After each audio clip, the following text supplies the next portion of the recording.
레위기 21장 10절에서부터 24절까지 말씀입니다. 레위기 21장 10절에서부터 24절까지 말씀, 하나님의 말씀 교도하겠고요. 24절 같이 읽겠습니다. 자기의 형제 중 관유로 부음을 받고 위임되어 그 예복을 입은 대제사장은 그의 머리를 풀지 말며 그의 옷을 찢지 말며 어떤 시체이든지 가까이 하지 말지니 그의 부모로 말미암아서도 더러워지게 하지 말며 그 성소에서 나오지 말며 그의 하나님의 성소를 속되게 하지 말라. 이는 하나님께서 성별하신 관유가 그 위에 있음이니라. 나는 여호와이니라. 그는 처녀를 데려다가 아내를 삼을지니 과부나 이혼당한 여자나 창녀짓을 하는 더러운 여인을 취하지 말고 자기 백성 중에서 처녀를 취하여 아내를 삼아 그의 자손이 그의 백성 중에서 속되게 하지 말지니 나는 그를 거룩하게 하는 여호와임이니라. 여호와께서 모세에게 말씀하여 이르시되 아론에게 말하여 이르라. 누구든지 너희 자손 중 대대로 육체에 흠이 있는 자는 그 하나님의 음식을 드리려고 가까이 오지 못할 것이니라. 누구든지 흠이 있는 자는 가까이 하지 못할지니 곧 맹인이나 다리 저는 자나 코가 불완전한 자나 지체가 더한 자나 발 부러진 자나 손 부러진 자나 등 굽은 자나 키못 자란 자나 눈에 백막이 있는 자나 습진이나 버짐이 있는 자나 고안 상한 자나 제사장 아론의 자손 중에 흠이 있는 자는 나와 여호와께 화제를 드리지 못할지니 그는 흠이 있은즉 나와서 그의 하나님께 음식을 드리지 못하느니라.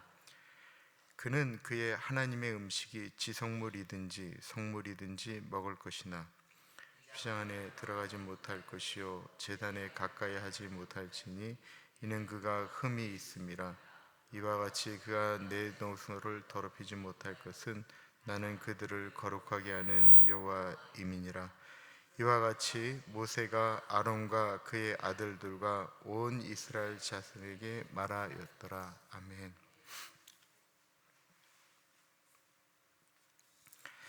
구약 시대에 하나님의 일을 다 하나님의 일이라고 할 수 있고 하나님의 백성의 일이지만 죄송합니다.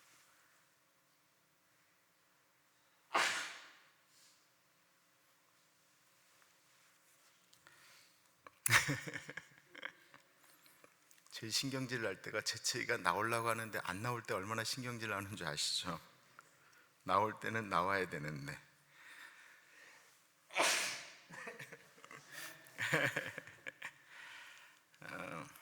특별히 그 성막의 일을 감당하는 사람들은 제 레위 지파였습니다. 레위 지파가 하나님의 법궤와 지성소, 그러니까 천막 모든 것들을 옮기는 일들을 감당하였죠. 그랬던 이유가 사실은 야곱은 레위 지파를 이렇게 축복하지 않았습니다. 그랬던 레위 지파가 이렇게 바뀐 이유는 어떡하지? 그 금송아지 사건 때였거든요. 출애굽기 32장에 나오는. 한번 볼게요. 모세가 본즉 백성이 방자하니 이른 아론이 그들을 방자하게 하여 원수에게 조롱거리가 되게 하였습니다. 이에 모세가 진문에 서서 이르되 누구든지 여호와의 편에 있는 자는 내게로 나오라 하매 레위 자손이 다 모여 그에게로 가는지라. 모세가 그들에게 이르되 이스라엘의 하나님 여호와께서 이렇게 말씀하시기를 너희는 각각 허리에 칼을 차고 진 이문에서 저문까지 왕래하며 각 사람이 그 형제를, 각 사람이 자기의 친구를, 각 사람이 자기의 이웃을 죽이라 하셨느니라.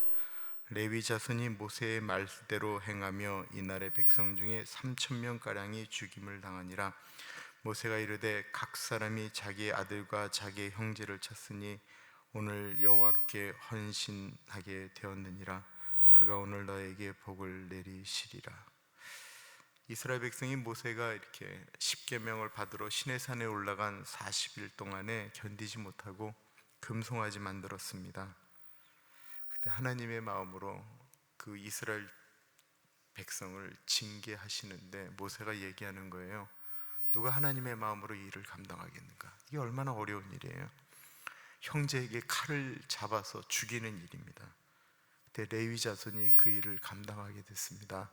그래서 그때부터 레위 자손에게 하나님이 명하신 것이 하나님의 일을 감당하게 하였습니다. 그렇다고 한다면 대제사장은 어느 지파가 있을까요? 그는 레위 지파 중에 아론의 후손들에게 그 일을 감당하게 하셨습니다. 출애굽기 28장입니다.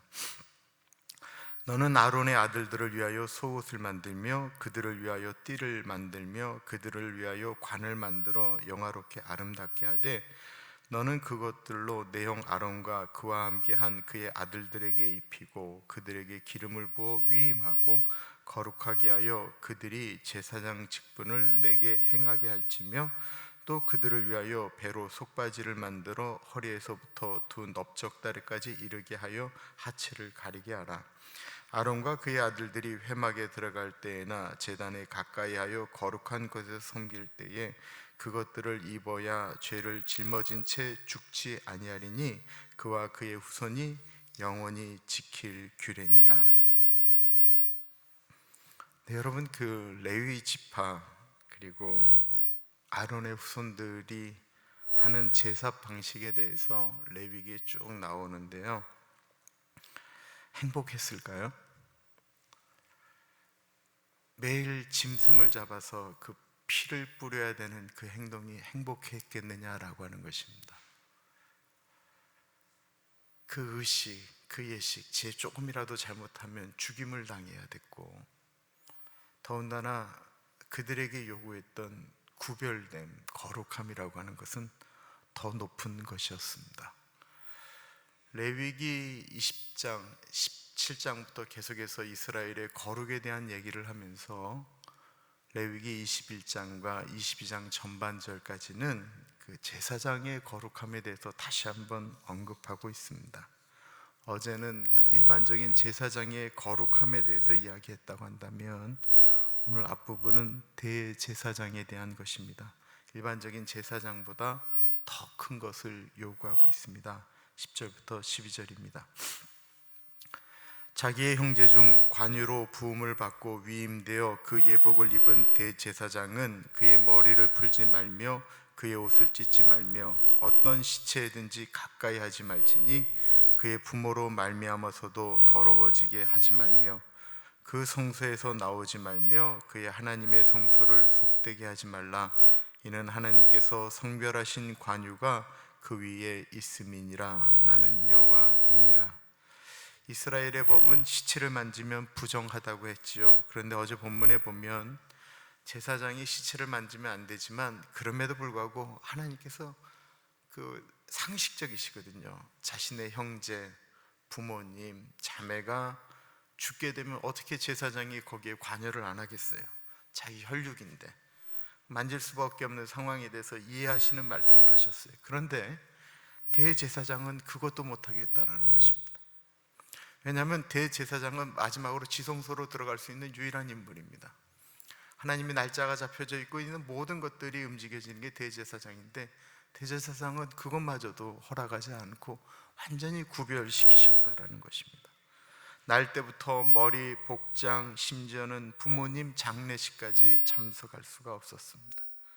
그런 일로 자신이 해야 될 성소에서 나오지 말라라고 말씀하고 있습니다. 이 관유라고 하는 것은 하나님께 위임을 받은 왕, 제사장 그리고 선지자에게 머리를 부어서 기름 부었다라고 말씀하시잖아요. 기름 부어 세운 종이라고 할 때 썼던 것을 의미하는데 10절에 위임이라는 단어가 나옵니다.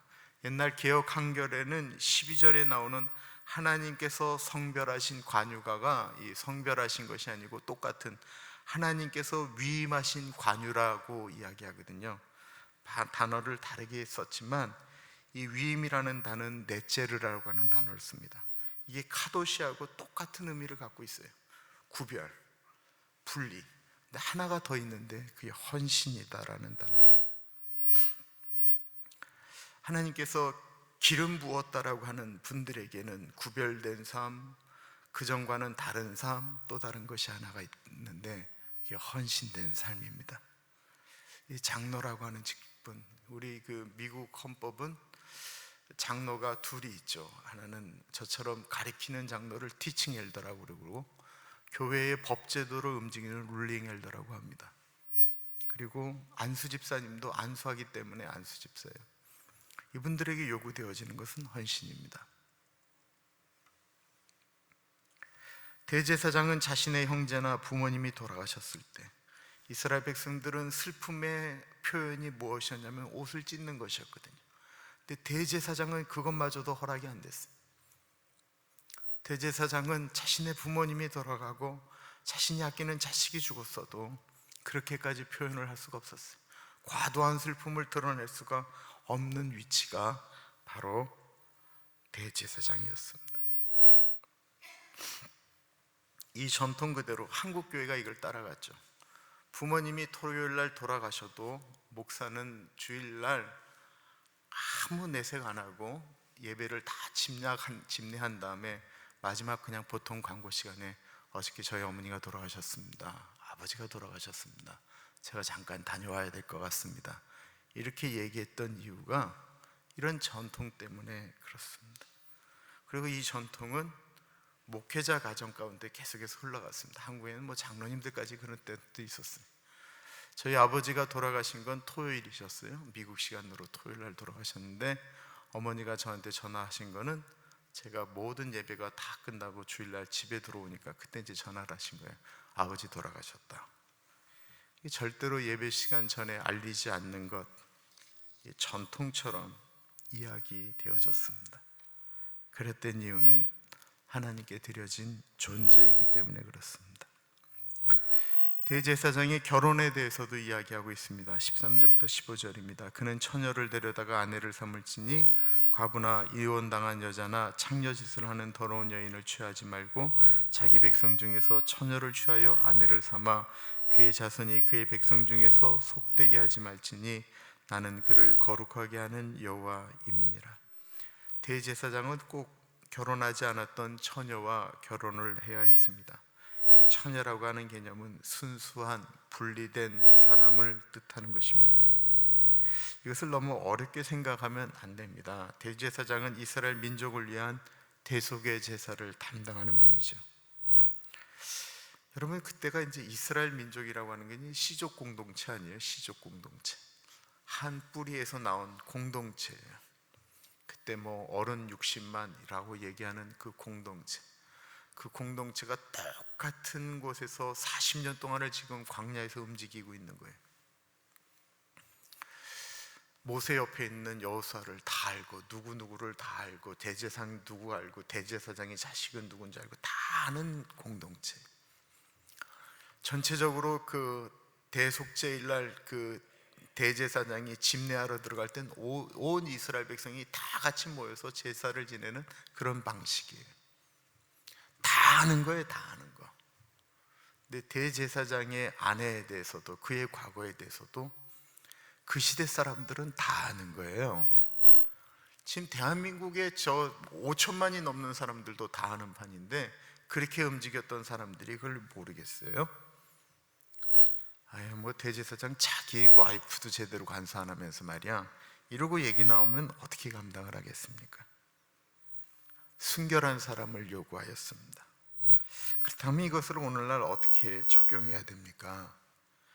예수님은 당신을 대제사장이라고 부르셨고 우리를 주님의 순결한 신부라고 고린도후서에 그리고 에베소서에 말씀하고 있습니다. 그런데 우리는 다 허물이 있습니다. 그런 우리들을 예수님의 은혜와 십자가 보혈의 사함으로 신부 삼아 주셨습니다. 그렇다고 할 때 우리는 더럽습니다. 우리는 늘 이렇게 죄악 가운데 거하는 육신을 가지고 있습니다.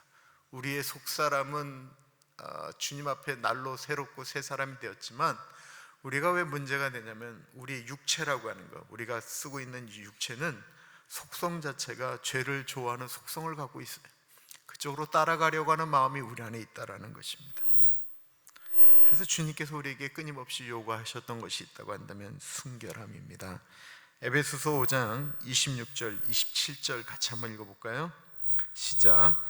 이는 곧 물로 씻어 말씀으로 깨끗하게 하사 거룩하게 하시고 자기 앞에 영광스러운 교회로 세우사 티나 주름 잡힌 것이나 이런 것들이 없이 거룩하고 흠이 없게 하려 하심이라. 주님께서 교회를 세우시고 우리를 흠이 없는 거룩한 자로 세우시기 위하여 그렇게 하셨다라는 것입니다. 그래서 우리가 주님의 사람으로 살아간다고 이야기하는 것은 끊임없이 거룩한 하나님의 백성으로 살려고 노력하는 것을 의미하는 것이죠. 자기를 돌아보는 것입니다. 베드로전서 2장에 하나님께서 우리에게 이런 말씀을 하십니다. 베드로전서 2장입니다.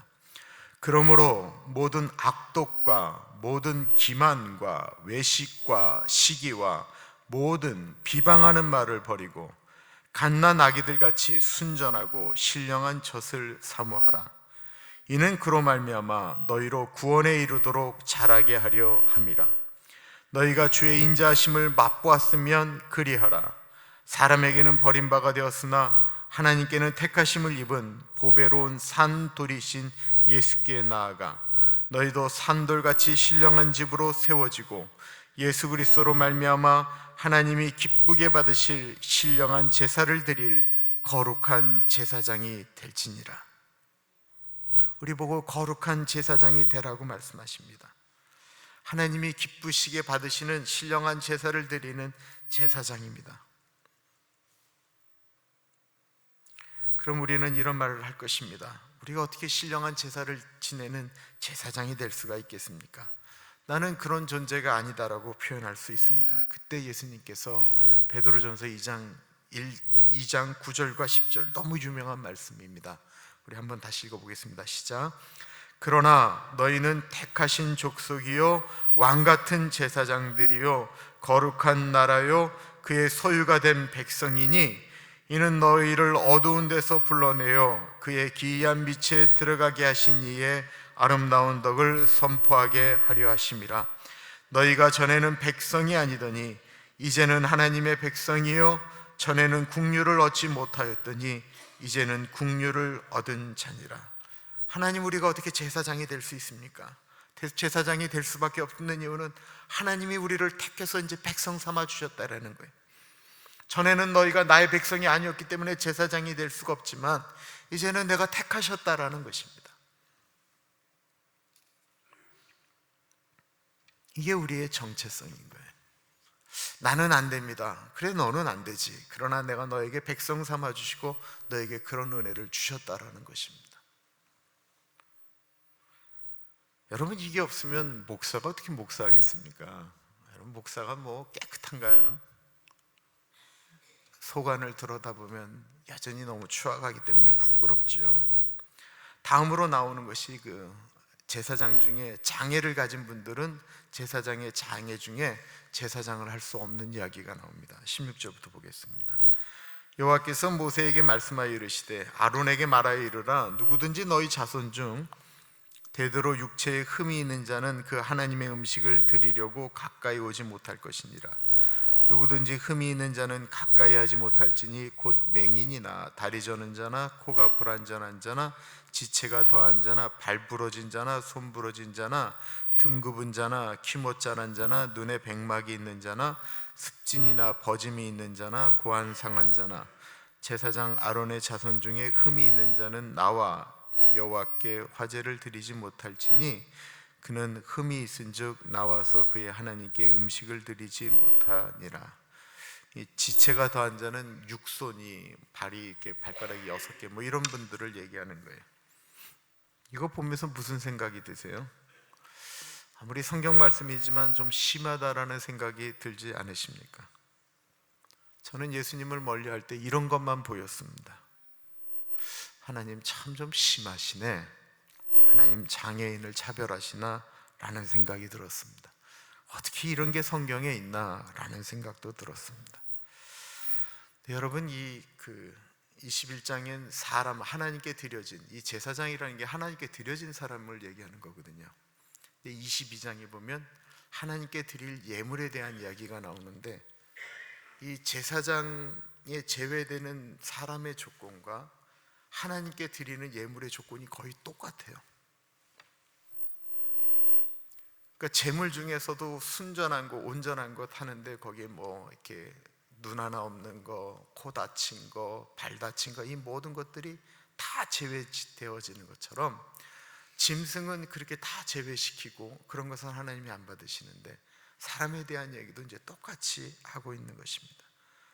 그러니까 이것은 하나님의 공동체가 그 안에서 예배 드릴 때 짐승에 대해서는 그렇게 요구하시면서 사람에게도 동일한 것을 요구하시면서 사람들에게 하나님께 드리는 예물에 대한 순결함에 대한 말씀을 하고 계시는 것입니다. 시대적인 상황인데요, 저는 또 이렇게 해석을 해봤어요. 레위기가 쓰여질 곳이 광야잖아요. 네? 광야 움직이고 있어요. 이게 지금 그 40년 동안 광야 움직이는 동안에 이제 레위기가 움직이고 있었어요. 하나님이 말씀하실 때마다 성소를 옮겼어야 돼, 장막을 옮겼어야 돼, 모든 것들을 둘둘둘둘 많아서 그때마다 움직이고 나아가야 됐어요. 짐승을 잡고 움직이는 모든 일들을 제사장들이 다 감당을 해야 됐어요. 그때 이런 장애를 가진 분들이 그 일을 감당하는 것이 쉬웠겠습니까? 얼마나 어려웠겠어요. 시대적인 것들이죠.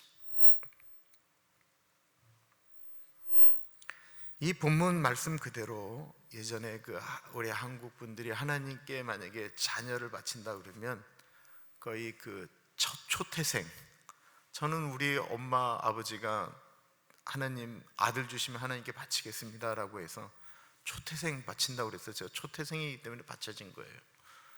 8일날 할례하듯이 태어난 지 8일 된 애 하나님 전에 데려가서 온 교인과 함께 하나님께 바친다고 헌화식을 했다는 얘기가 제 인생의 젊은 날을 얼마나 힘들게 했는지 몰라요.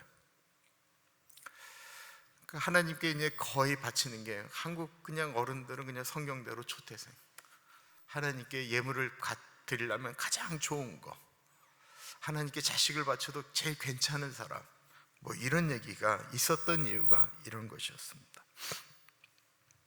저에게는 두 아들이 있습니다.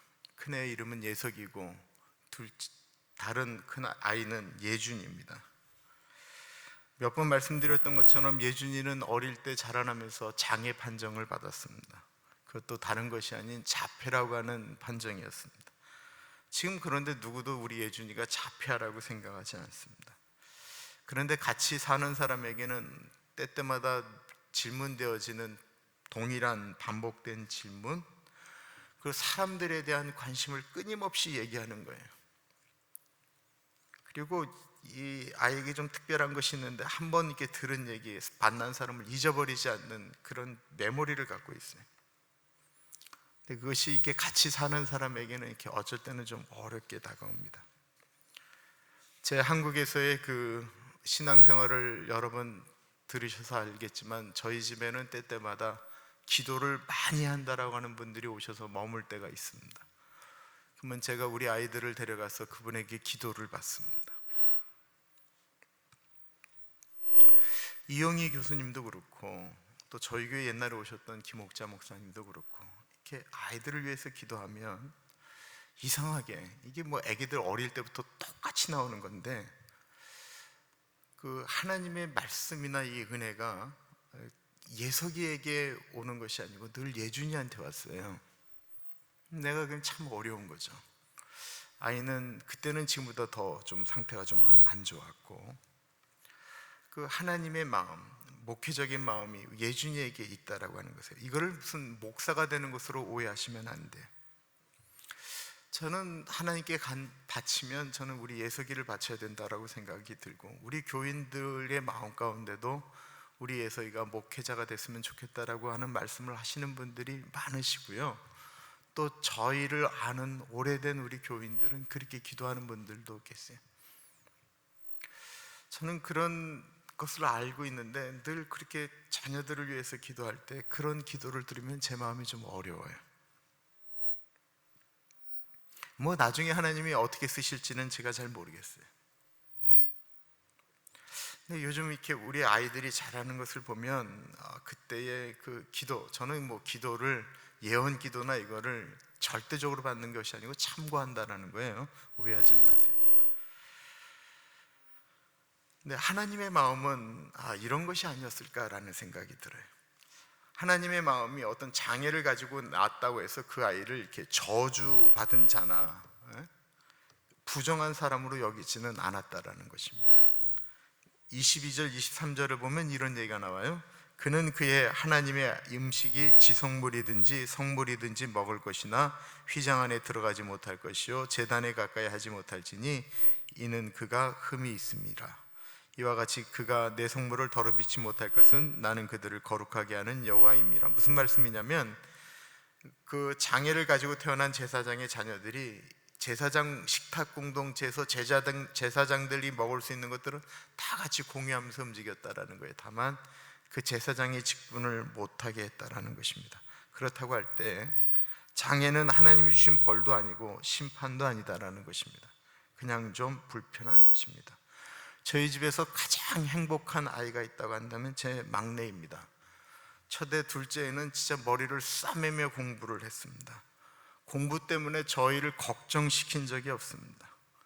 저는 첫째하고 둘째 아이 때문에 걔네들 공부하는 문제 때문에 뭐 공부를 해라 말라 뭐 얘기해 본 적도 없고요. 아이들이 알아서 했어요. 그런데 그 문제 때문에 고민했던 애는 그 첫째하고 둘째는 늘 공부 때문에 성적이 떨어질까 봐 고민하며 힘들어했어요. 근데 제 막내는 부모를 걱정시킬지언정 자기는 전혀 걱정을 안 해요. 얼마 전에 얘가 뭐가 생겼는지 갑자기 공부를 하더라고요. 아, 할렐루야 라고 했더니만 갑자기 또 이러는 거예요. 그 엄마 아빠를 생각해서 자기는 가까운 대학을 가겠다라는 거예요. 그래서 가까운 대학이 뭐냐 그랬더니만 저희 집 바로 앞에 사이프러스 칼리지가 있거든요. 그러면서 이렇게 얘기하는 거예요. 돈도 세이브 되고. 제가 드리고 싶은 말이 있습니다. 이 얘기를 할 수 있나 집사람하고 먼저 의논하고 말씀드리는 거예요. 경험해 보셨던 것처럼 제가 한국에 가 있는 사이에 저희 예준이가 좀 이상하게 행동을 많이 했습니다. 교인들에게 가서 인사드리고 악수하고 마치 지가 목사인 것처럼 행동하고, 그리고 어른들에게 물어서는 안 될 것도 질문도 하고 여쭙기도 했습니다. 제가 한국에 있는 동안 어느 분에게 메일을 받았는데 그 메일에 대한 내용은 우리 예준이에 대한 칭찬이었습니다. 제가 그 이해를 못했습니다. 와서도 또 한 분이 어떤 글을 보내주셨는데 우리 아이에 대한 이야기였고, 제가 돌아온 다음에 제일 많이 들은 이야기는 예석이 얘기도 예림이 얘기도 아닌 우리 예준이 얘기를 제일 많이 들었습니다. 심지어는 우리 교회 와서 설교하셨던 이도환 목사님에게 들었던 얘기도 우리 예준이 얘기였습니다. 좀 유난하게 행동을 하였습니다. 이상하게 행동을 했습니다. 하면 안 될 말들도 했습니다. 어른들한테 어쩔 때는 버릇없다라고 이야기 되어질 수도 있고, 저는 뭔가 라는 얘기도 들을 만한 이야기였습니다. 근데 그런 이유가 있습니다. 예준이가 하나님께 이렇게 기도를 하는데 예준이한테 하나님이 그러셨다라는 거예요. 아빠가 없는 사이에 교인들이 교회를 떠날 수도 있다라고 얘기를 했다라는 거예요. 하나님이. 그때부터 이 아이의 마음 가운데는 부담감이 생긴 거죠. 우리는 보통 부담감이라고 얘기하고 앞에서 얘기할 때는 거룩한 부담감이라고 얘기를 합니다. 그리고 나서는 자기가 아빠의 자리를 지켜야 된다라고 생각을 했던 것 같아요. 제가 온 다음에도 이 예배가 끝날 쯤이면 와갖고 막 눈치를 보다 제 옆에 와서 인사를 하려고 그러는 거예요. 그래서 제가 이제 가라고 그랬어요. 너 가라고. 저는 가끔 그렇게 좀 일반적이지 않는 행동을 하는 우리 아들의 모습이 부끄러울 때가 있습니다. 부끄러울 때가 있어요. 근데 그 아이의 마음 가운데 있는 것은 저는 하나님이 주신 마음이다라고 생각을 합니다.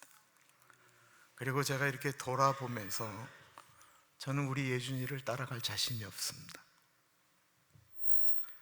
철없고 생각 짧은 우리 아이의 마음 가운데 있는 그 아이가 갖고 있는 하나님에 대한 마음과 교회에 대한 마음을 저는 도저히 따라갈 자신이 없습니다.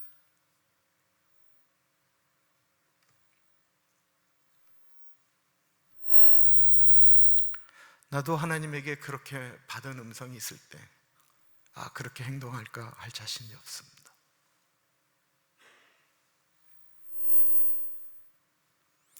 우리 하나님의 몸된 교회라고 이야기하는데, 하나님이 핏값을 주고 사신 교회라고 얘기하는데, 내가 그 교회를 사랑해서 목사가 되었는데 사지만 멀쩡한 목사가 아닌가라는 생각을 할 때가 있습니다. 로마서 12장 1절과 2절 말씀, 하나님께서 우리들을 부르신 다음에 하시는 말씀입니다. 우리 다 같이 하는 말씀입니다. 한번 같이 읽어보겠습니다. 시작. 그러므로 형제들아, 내가 하나님의 모든 자비하심으로 너희를 권하노니 너희 몸을 하나님이 기뻐하시는 거룩한 산 제물로 드리라.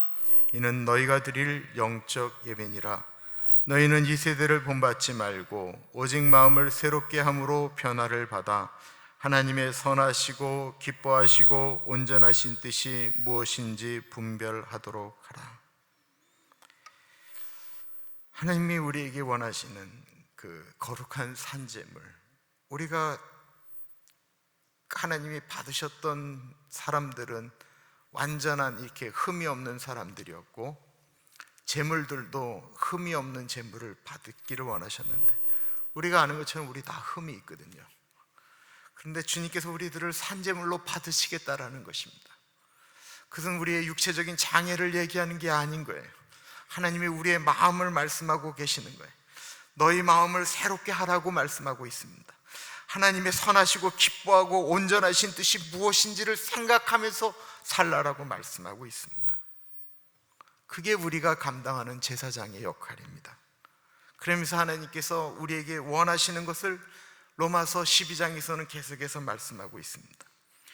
우리가 한 몸에 많은 지체를 가졌으나 모든 지체가 같은 기능을 가진 것이 아니니 이와 같이 우리 많은 사람이 그리스도 안에서 한 몸이 되어 서로 지체가 되었느니라. 우리에게 주신 은혜대로 받은 은사가 각각 다르니 혹 예언이면 믿음의 분수대로, 혹 섬기는 일이면 섬기는 일로, 혹 가르치는 자면 가르치는 일로, 혹 위로하는 자면 위로하는 일로, 구제하는 자는 성실함으로, 다스리는 자는 부지런함으로, 긍휼을 베푸는 자는 즐거움으로 할 것이라. 우리에게 주어진 바대로 행하는 게 제사장이다라는 거예요. 우리 각기에게는 하나님이 우리를 부르시면서 원하시는 일들이 있다라는 것입니다. 그 일을 찾아 하는 이것이 하나님께서 우리를 부르신 거룩한 산제사다라는 거예요. 우리가 어떤 일을 할 때 하나님의 기뻐하시고 온전하신 뜻이 무엇인지를 분별하면서 하는 게, 그게 제사장이 하는 일인 거예요. 내가 하는 일에 의미를 부여할 줄 아는 거예요.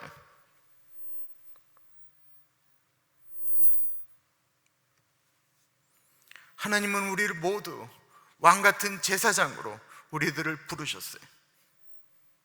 그렇다고 한다면 하나님께서 나를 가나안 교회라고 하는 곳에 그 공동체의 제사장으로 삼으셨다고 한다면 하나님이 나에게 원하는 것은 무엇이냐라고 하는 것입니다. 하나님이 내가 머물고 움직이는 그 일하고 움직이는 그 공동체 가운데, 그 사회 가운데 하나님이 나를 제사장으로 삼아주셨다고 한다면 거기서 하나님이 원하시는 것은 무엇이냐라고 하는 것입니다. 나는 거기에 거룩한 하나님의 순결한 신부로서 거기서 해야 될 일은 무엇일까요? 우리 교회가 이 산타나 이 지역에 지금 교회가 있습니다. 한심해요. 스태프들이 교인들의 분포도를 이렇게 쫙 뽑았어요. 제가 옛날에 셀 때는 22개 도시였어요. 지금 저희 교회 210명, 등록되어 있는 사람 210명을 가지고 교인들이 사는 곳을 분포도로 했더니만 32개 도시에서 와요. 우리 교회가 주일날 모이는데 32개 도시에서 모이는, 물론 어디는 1명, 어떤 데는 3명 막 하는데 어쨌든 32개 도시에서 이 산타나로 모여요. 그렇게 모인다고 한다면 하나님이 우리에게 원하는 뭔가가 있지 않을까라는 생각에,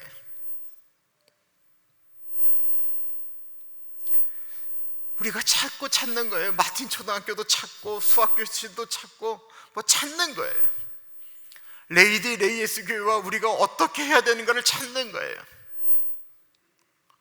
여기 왜 부르셨는지, 왜 이런 건물을 주셨는지 찾는 거예요. 그냥 덮어놓고 여기가 좋습니다, 나이가 들었는데 우리가 뭐 합니까? 나는 여기 오래 있었으니까 덮어놓고 여기가 좋다라는 말 정도로는 우리를 순결한 신부로 불렀다라고 얘기할 수 없는 거예요. 지내면 지낼수록 부담감 없으세요?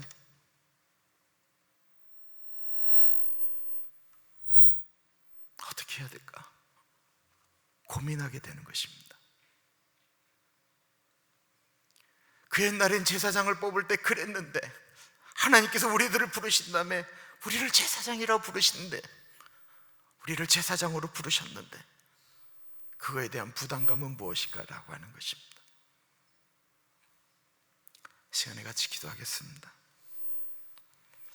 하나님, 나는 가나안 교회 제사장으로 무엇을 감당하기를 원하십니까? 내가 머무는 것, 내가 하는 일 가운데 거룩함은 무엇입니까?